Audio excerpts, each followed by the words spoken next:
സമരത്തിനെതിരെ പ്രത്യക്ഷ സമരവുമായി ഭരണാനുകൂല തൊഴിലാളി സംഘടനയായ BMS ലേബർ കോഡിലെ തൊഴിലാളി വിരുദ്ധ നയങ്ങൾക്കെതിരെ ഉൾപ്പെടെയാണ് എതിർപ്പ് ഉയർത്തി പ്രതിഷേധിക്കുന്നത്.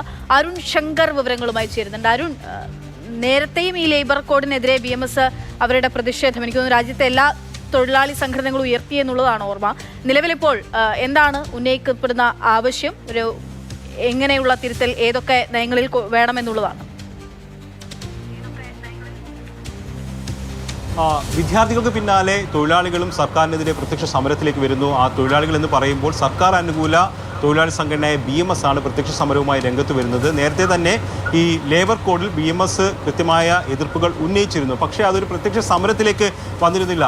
കാലാകാലങ്ങളായിട്ട് സംയുക്ത ട്രേഡ് യൂണിയനുകൾ സമരം നടത്താറുണ്ട്. പക്ഷേ മോദി സർക്കാർ അധികാരത്തിൽ വന്നതിന് ശേഷം ആ സംയുക്ത തൊഴിലാളി യൂണിയനുകളുടെ സമരത്തോട് BMS ഐക്യപ്പെട്ടില്ല. പക്ഷേ BMSന് ആ തൊഴിലാളി സംഘങ്ങൾ ഉയർത്തുന്ന നിലപാടുകളോട് എന്നും അവർ ചേർന്ന് പോകുന്നതായിരുന്നു. പക്ഷേ ഇപ്പോൾ ഒരു പ്രത്യക്ഷ സമരത്തിലേക്കാണ് BMS വന്നിരിക്കുന്നത്.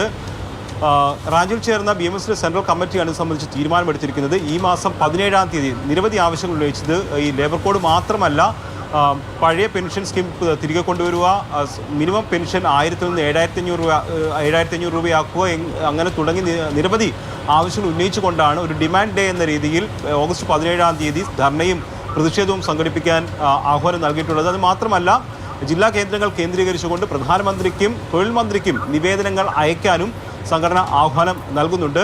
ഈ തൊഴിലാളി സംഘടനകൾ കൂടി ഒന്നിച്ചല്ലെങ്കിൽ, മറ്റ് തൊഴിലാളി സംഘടനകളുടെ സമരത്തോട് BMS കൂടി ഒന്നിച്ചാൽ അത് സർക്കാരിനെ സംബന്ധിച്ച് വലിയ വെല്ലുവിളിയാകും. ഇപ്പോൾ പ്രത്യക്ഷ സമരമായി വരുന്നത് തന്നെ സർക്കാരിനെ സംബന്ധിച്ച് വലിയ വെല്ലുവിളിയാണ്. കാരണം കർഷകർ ഒരു ഭാഗത്ത് സമരം ചെയ്യുന്നുണ്ട്. ഇൻഡോ അമേരിക്ക ഈ ഫ്രീ ട്രേഡ് എഗ്രിമെൻറ്റുമായി ബന്ധപ്പെട്ടൊരു സമരപ്രഖ്യാപനം നടത്തിയിട്ടുണ്ട്. അപ്പോൾ മറുഭാഗത്ത് ലേബർ കോഡ് ഉൾപ്പെടെയുള്ള തൊഴിലാളി വിരുദ്ധ നയങ്ങൾ ഉൾക്കൊള്ളുന്ന അല്ലെങ്കിൽ ചട്ടങ്ങൾ ഉൾക്കൊള്ളുന്ന ലേബർ കോഡിനെതിരെ തൊഴിലാളികൾ സംഘടിച്ചു കഴിഞ്ഞാൽ അത് സർക്കാരിനെ സംബന്ധിച്ച് വലിയ തലവേദനയാകും. എന്തായാലും BMS ഒരു പ്രത്യക്ഷ സമരത്തിലേക്ക് വരുന്നത് എന്നുള്ളത് ആ സർക്കാരിനെ സംബന്ധിച്ച് വലിയൊരു മുന്നറിയിപ്പ് തന്നെയാണ്. തീർച്ചയായിട്ടും.